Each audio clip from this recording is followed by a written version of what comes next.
All right, I haven't made one of these videos in a while because I have actually had a few winning sessions in a row. Humble brag and all that. But basically, I had this idea that instead of just doing, one hand from a session I played or a few hands from a session I played, it would be better to actually go through different board textures and try and learn what I'm supposed to do on a board texture, as opposed to just going through an individual hand and trying to figure out what I'm supposed to do in that hand. Because I think this kind of like understanding the theory behind this stuff is more helpful than just going through an individual hand. So for that reason, starting off with a paired board of lower cards, specifically 848 Rainbow. And hopefully for each of these situations, I will do a video and run a sim for rainbow, monotone, and two-tone boards. Obviously monotone when applicable. I can't have a monotone paired board, but that's the goal. Also, for some sim parameters on the flop, I'm basically going to only use a 2-bet sizing. I'm going to use a 33% and 75% pot bet. Talking with some better cash game players than I am, they recommended these sizings. And basically it's just important to, one, understand when you're betting small and when you're betting big. And these are the sizings that apparently come up the most on the flop. So that makes sense to me. And then on later streets, I'll add in an overbet sizing.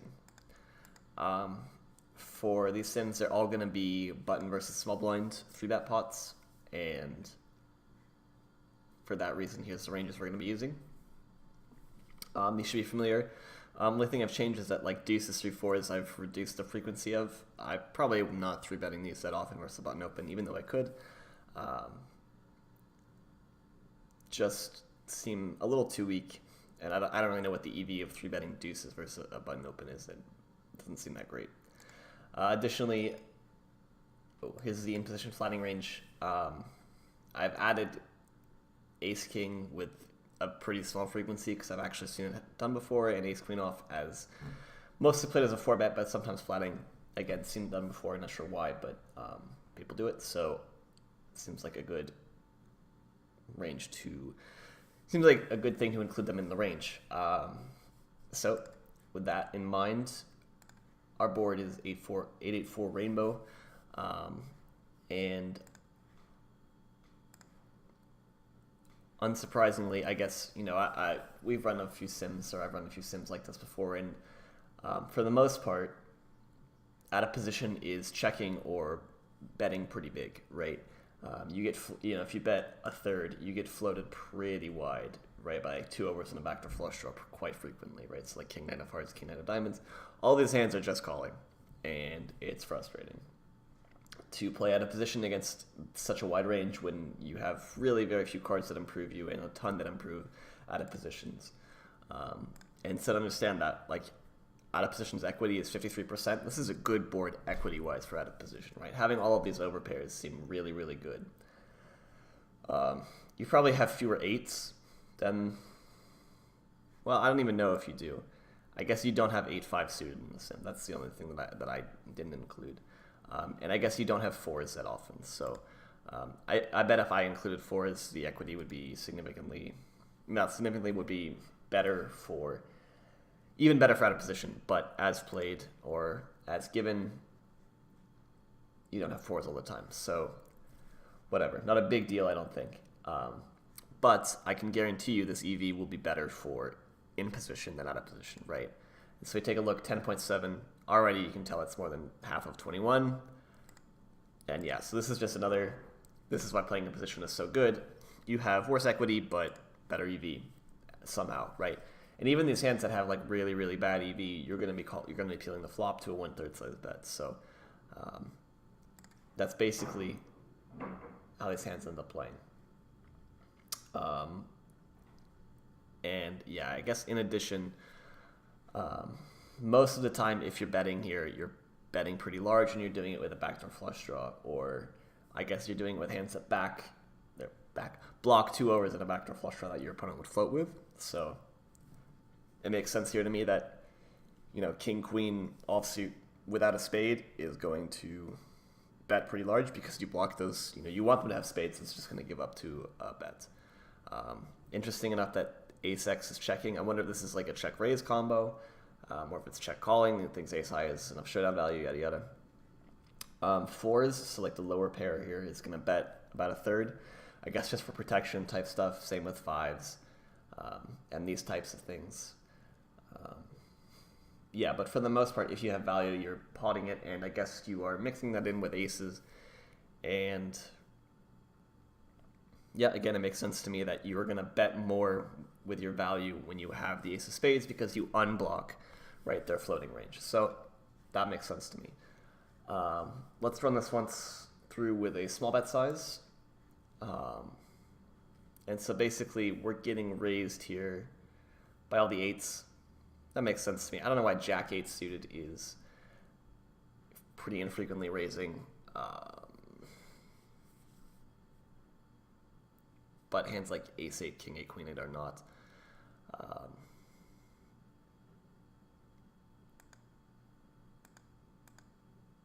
I don't really know what about the Jack X that's doing that. Maybe because like I'm not supposed to be c-betting Jack X or something, or like King Jack, Queen Jack type stuff. But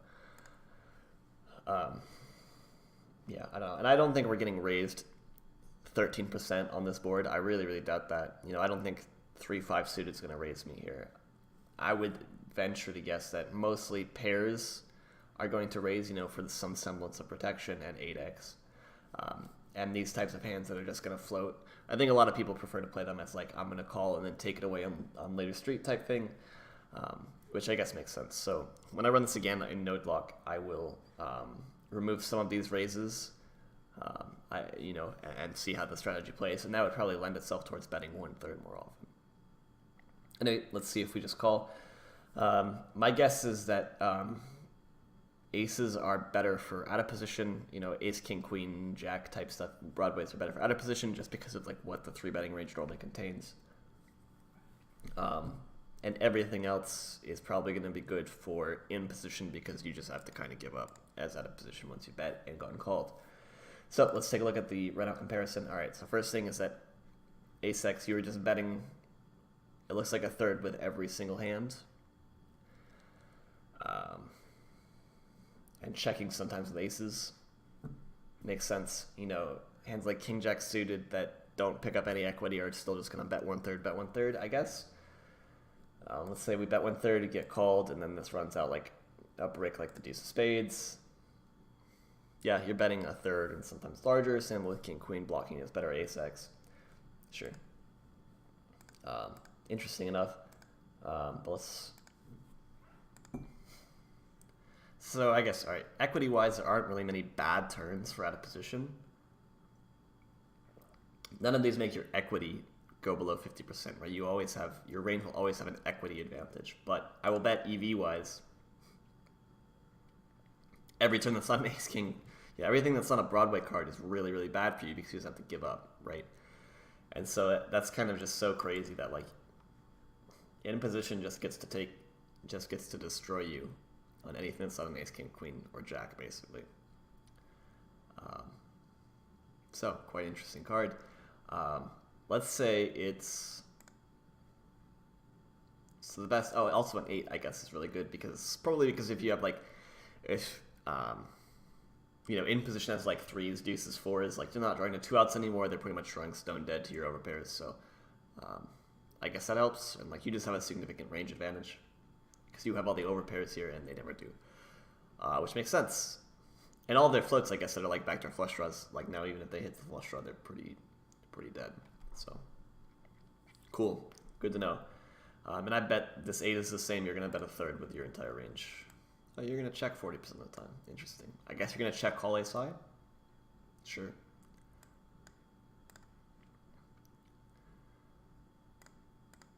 It looks like the backdoor flush draw doesn't really matter that much. Sure.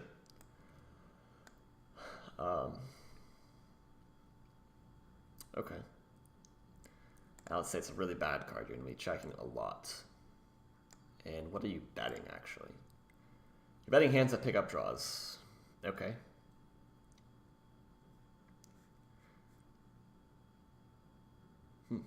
So you're still betting over pairs pretty frequently, and you're check giving up with everything that doesn't pick up equity. Fair enough.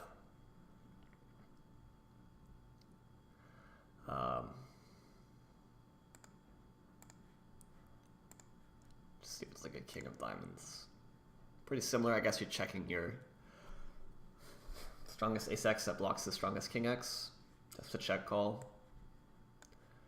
So say a check. Bet. You call here. Sure. Makes sense, but I would probably still just barrel these. Probably a third. Yeah, I'd probably just barrel.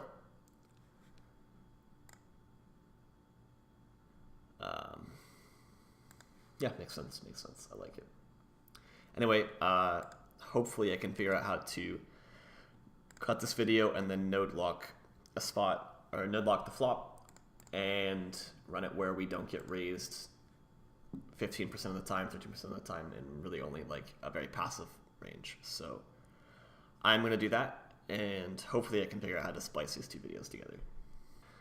Okay, so basically what I've done is every time they have an 8, they're raising. Anytime they have a pair, they're raising. That's not an underpair to the board. They're raising. Everything but quads, basically, for value. And they have no like backdoor flush draw bluffs. And so the first thing that's interesting is I thought this would be a lower percentage. But the times we get raised actually is higher now, so go figure. So that probably means we're going to bet less when check too. That said, we need to let the solver run a little bit. And the first thing is that this is a highly exploitable strategy. And let's see how the solver approaches this for at a position. So this is what we're starting with, right? 40% check and 31% bet. Okay, interesting. And so right away we're seeing that it's going to bet a lot more. Bet a third a lot more frequently. I like it. I guess basically we don't get blown off our equity that much when we bet. And they never have any strong hands in their calling range. So interesting. I don't know how accurate this is. I actually went through my first 20k hands of 50 and L or whatever, and I really only had one hand that played out this way, where I 3-bet small blind versus button and got a paired board of all low to mid of the cards. So there's not much population data I have to draw from.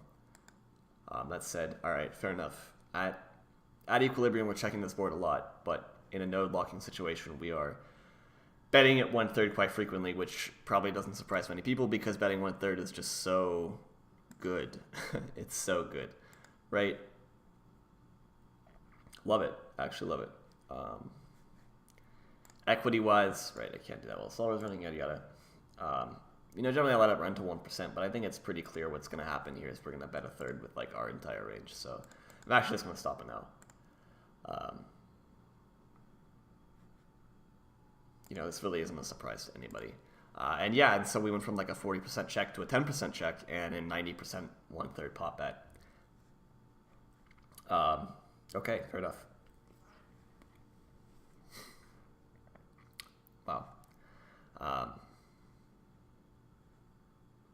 I guess that makes sense. So when we get raised, we just ship all of our value as the exploit, right? Like we just 3-bet rip all of our value. I like it.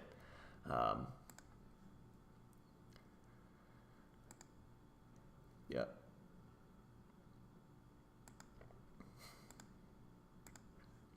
And we just fold everything else. It's even wanting us to ship like ace king, ace queen type stuff, which is interesting to me, like ace 5 here with a backdoor flush draw. Huh. Because that's just assuming he's like balanced here. But I think we all know he's probably not. Anyway, that seems to be a pretty good use of